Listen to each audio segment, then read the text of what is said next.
В эфире новости, в студии Нариман Тарсинова. Добрый вечер. Прямо сейчас о последних событиях. Пятый международный туристический форум «Открытый Крым» состоялся в Ялте. Во время мероприятия планируют подписать ряд соглашений о сотрудничестве. Столетие отмечает Музей истории и культуры крымских татар «Ханский дворец». Посетили бывшую резиденцию крымских правителей и представители власти. Спорный вопрос вокруг массива Крымская роза постепенно решается. Людям на выбор предлагают деньги либо квартиру. Уже несколько семей согласились и получили квартиры. Наркоплантацию обнаружили в Ялте. 36-летний местный житель выращивал коноплю. Военная служба крымских татар в Российской императорской армии. Под таким названием в Крымско-Татарском музее культурно-исторического наследия впервые открылась выставка. В Ялте открылся пятый международный туристский форум «Открытый Крым». В первый день форума участники обсудили вопросы инвестиционной привлекательности российских здравниц и успешные практики туристических регионов Российской Федерации. Также будут организованы дискуссионные панели по вопросам санитарно-курортного лечения и оздоровления технологиям онлайн-бронирования. Во время форума планируют подписать соглашение о сотрудничестве между Министерством курортов и туризма Республики Крым и Общероссийским профессиональным союзом работников нефтяной, газовой отраслей, промышленности и строительства, а также с Ассоциацией оздоровительного туризма России. Я считаю, что проведение таких мероприятий, подобных, с участием Ростуризма, с участием наших коллег, представителей органов власти, из других субъектов, общественных организаций, операторов, здесь как раз помогут найти здесь союзников, партнеров, клиентов и так далее. То есть узнать лучше друг о друге, лучшими практиками поменяться, посмотреть, у кого есть положительный опыт в субъектах Российской Федерации. Так что, на мой взгляд, все двигается. Цифры бы сейчас просто не стал конкретно называть, все равно многие проекты находятся в стадии реализации. Вот мы будем подводить итоги где-то числу 10 ноября. То есть тогда можем более-менее внятно сказать, кто из них приступил. Подписано на бумаге, это еще не значит, что начат процесс реализации этого проекта. К сожалению, то есть у нас есть такие проекты, которые могут в конце года быть расторгнуты. Это не только рекреации касается, на самом деле.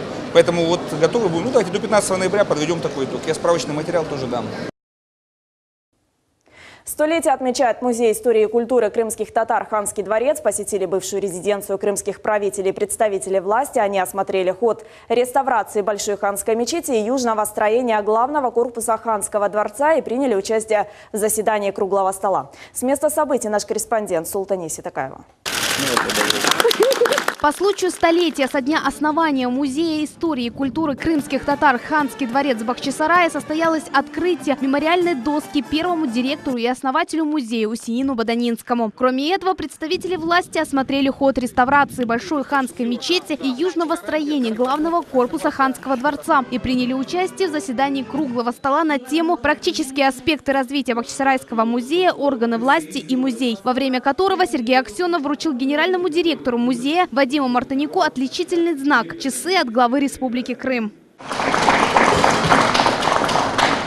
Глава Республики Крым Сергей Аксенов поздравил всех с праздником и добавил, что намерен обратиться к президенту России с просьбой о поиске средств на противоаварийные и реставрационные работы на объектах Ханского дворца в Бахчисарае. Музей замечательный, экспонатов огромное количество. Но вот еще больше, как мы уже сейчас прояснили в ходе презентации, еще больше экспонатов находится в хранилищах. Вот задача наша на сегодняшний день привести, конечно, музей в соответствующее состояние, восстановить его, по сути, таким, каким он был изначально при строительстве. Деньги вкладываются, программа вот сейчас разработана, Вадим Леонидович уже доложился о том, что в общем для восстановления музея понадобится сумма около 1 600 000 000 рублей. То есть вот как только сейчас проектно-сметная документация вся будет готова, я в том числе обращусь и к нашему президенту, председателю правительства Российской Федерации. Муфти Крыма Эмирали Аблаев поблагодарил правительство Крыма за то, что способствует сохранению уникального культурно-исторического наследия полуострова. Самое главное для нас сегодня радость то, что она сохраняется и проводятся огромные реставрации. Надеемся, она будет надолго еще существовать, и весь народ, и все народы России будут приезжать к нам и увидеть, и удивляться этим богатством. Владыка Лазарь также принял участие в конференции и подчеркнул, что сотрудники музея проводят большую работу по сохранению культурных ценностей. У каждого музея есть замечательная миссия – сберечь все, что создано поколениями предков, и передать потомкам, ведь наши настоящие без прошлого невыносимо. В эту миссию Бахчисарайский заповедник выполняет с достоинством, так как на сегодня это один из самых интересных и значимых музеев нашего края. Депутат Государственной Думы Руслан Бальбек отметил, что с момента возвращения Крыма в Россию началась масштабная реконструкция уникального объекта нашей страны. Сказать, с момента возрождения Крыма в Россию с участием коллектива под руководством Вадима Леонидовича, Арины Вадимовны начались противоаварийные, реставрационные работы. Это действительно спасение для музея-заповедника, для Ханского дворца в частности.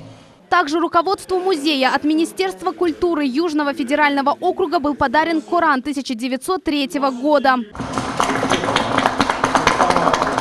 Заместитель председателя Государственного совета Республики Крым Ремзи Ильясов во время выступления подчеркнул, что приняты все меры по возрождению культуры крымско-татарского народа. Дорогие друзья, передаю вам от председателя Государственного совета Константина Владимира Андреевича поздравления с открытием юбилейных торжеств.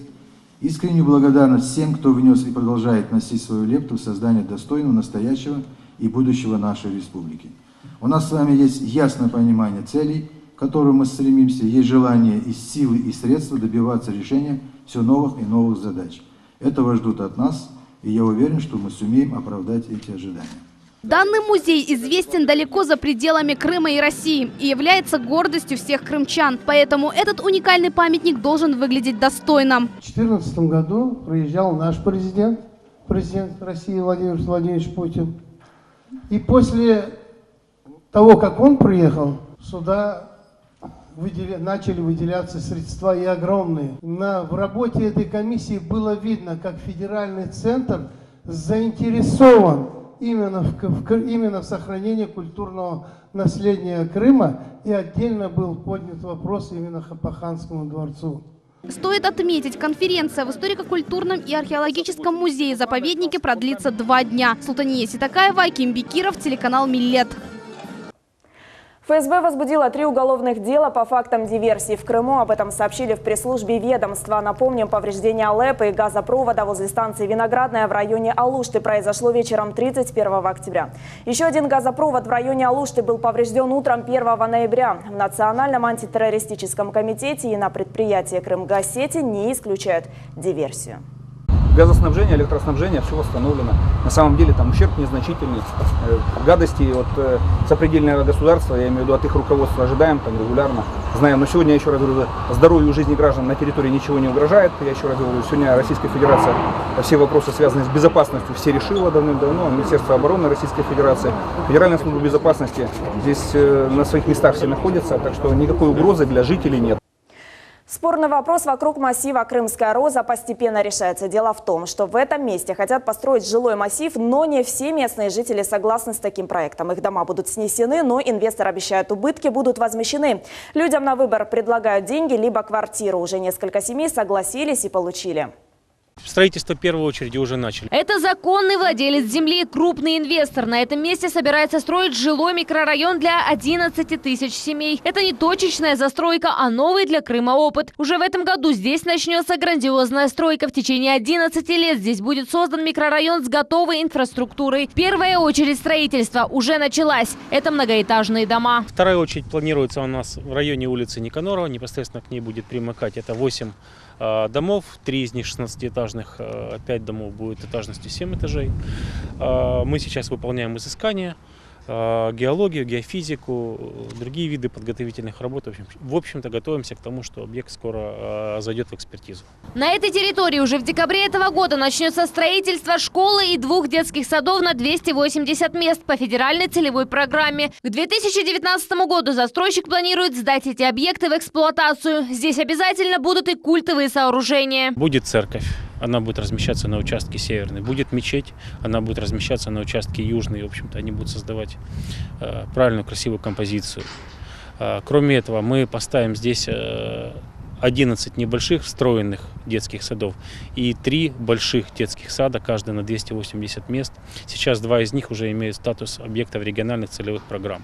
Будет 2 школы общим количеством на 2700 учащихся. В общем-то, это будет полноценный город. Людям, занявшим здесь земли незаконно, застройщик предлагает деньги за снос домов или квартиры на выбор. На такую помощь уже согласились 5 семей. Застройщик выплатил им 7 миллионов рублей. Один из жителей вместо сомнительного участка земли с радостью согласился на законную квартиру в новостройке. Стоит отметить, фирма застройщика является под объектом федеральной целевой программы. Вопросы выполнения сроков лично контролирует глава республики. Администрацией Симферополя утвержден проект планировки в районе улиц Киевская, Никанорова, Куйбышева. Проект планировки территории разработан, и в проекте как раз таки разграничено, где будет застраивать инвестор и где будут размещаться объекты социально-экономического значения, то есть в рамках федеральной целевой программы. Средства выделяются на разработку проекта. Естественно, после утверждения проекта, я имею в виду федеральную целевую программу, будет определяться подрядная организация. И, естественно, в установленном порядке будет осуществляться финансирование. Здесь будет создан новый микрорайон с готовой инфраструктурой. Это также даст возможность трудоустроить до 15 тысяч крымчан. София Шукурова, Магомед Нестуров, телеканал «Миллет». В рамках региональной недели депутат Госдумы Руслан Бальбек встретился с представителями городских администраций и советов. Обсуждали работу отделов межнациональных отношений. Кроме этого, обсудили и взаимоотношения между разными уровнями власти, поскольку именно это влияет на реализацию государственной национальной политики. Договорились о том, что к следующей региональной неделе мы будем заслушивать промежуточные решения и те мероприятия, которые были реализованы, или те, которые еще необходимо реализовать будет. В целом также будет оживлена работа мобильных групп, это участие отделов межнациональных отношений совместно с общественностью, с духовными лицами, с представителями мусульманской и православной конфессии, с представителями региональных и местных СМИ, для того, чтобы доводить информацию о тех инициативах, которые исходят от органов власти, собирать аналитику и проблематику в рамках посещения тех или иных мест компактного проживания. Особое внимание уделили созданию территориально-общественных самоуправлений в местах компактного проживания, а также получению правоустанавливающих документов на сооружение культовых объектов. Были затронуты вопросы в части касающиеся культовых сооружений, проведения их инвентаризации, приведения в порядок правоустанавливающих документов. Активная положительная тенденция отмечена, так как работа ведется планово. Также есть существующие проблемы, однако при создании рабочей группы мы также будем это все выяснять. Наркоплантацию обнаружили в Ялте. 36-летний местный житель выращивал коноплю. Летом подозреваемый высадил 44 куста наркотического растения. Собрать урожай агроному помешали сотрудники полиции. Об этом подробнее расскажет Асан Абибулаев. На кадрах оперативной съемки задерживают 36-летнего жителя Ялты. Летом он в лесном массиве создал целую плантацию. Наркотический сад был скрыт от посторонних глаз, находился за деревьями. Задержанный высадил 44 куста наркосодержащего растения, а затем регулярно за ними ухаживал. Признается, коноплю выращивал для личного употребления. То есть здесь находится наркотик конопля, который хранится здесь для личного употребления. Правильно? Да.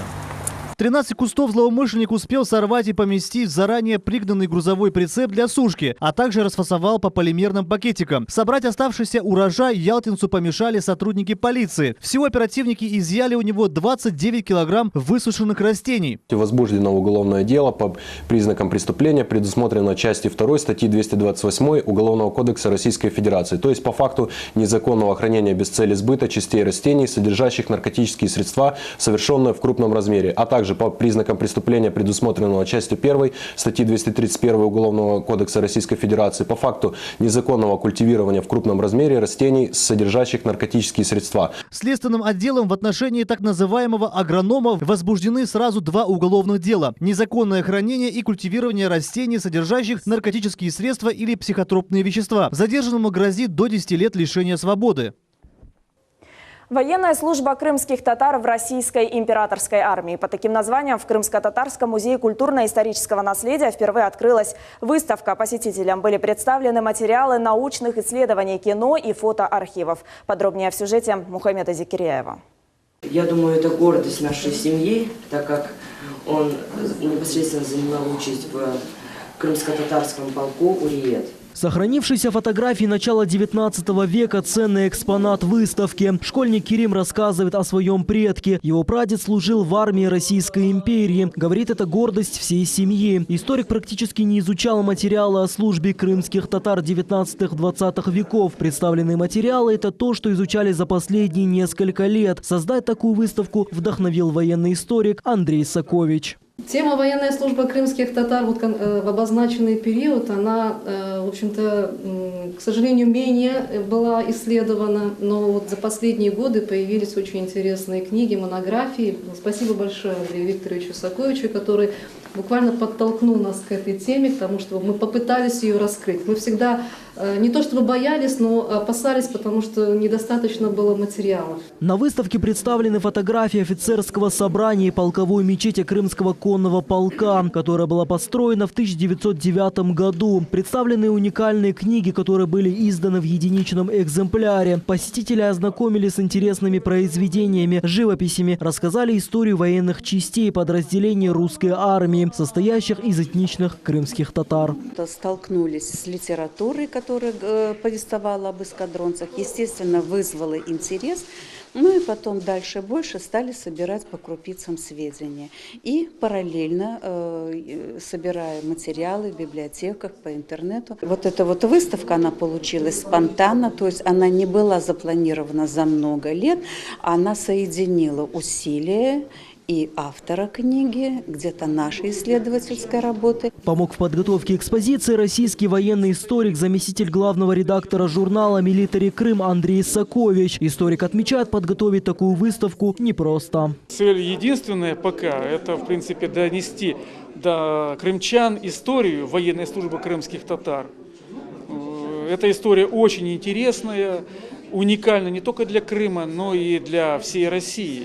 Выставка состоялась при поддержке Министерства культуры. Неоднократные письма в Государственный архив России принесли результаты. Сотрудникам музея удалось не только получить уникальные фотографии, но и даже кинохронику 1915 года. Мухаммед Зикряев, Иван Евдокимов, телеканал «Миллет». Спасатели освободили из снежного плена микроавтобус с пассажирами. Как сообщили в пресс-службе Главного управления МЧС, инцидент произошел накануне на горной дороге в районе Четырдага на подъеме от села Мраморное. В застрявшем в снегу автобусе «Мерседес Спринтер» находились 18 пассажиров. Людей на служебных автомобилях эвакуировали в село Заречное, после чего отбуксировали автобус на дорогу. Медицинская помощь никому из пассажиров не понадобилась. По словам спасателей, работы по эвакуации людей осложнялись из-за сильного снегопада, тумана и штормового ветра. Еще одна новость для крымчан и гостей полуострова. В горах Крыма ожидается снегопад, а на дорогах гололедица. В ближайшее время сильный снег прогнозируют на Ангарском перевале. В связи с этим жители и гостей полуострова просят соблюдать правила безопасности во время непогоды. Водителям рекомендуется по возможности воздержаться от поездок. Это были все новости к этому часу. Увидимся уже завтра в 13:30. Приятного вечера. Оставайтесь с нами.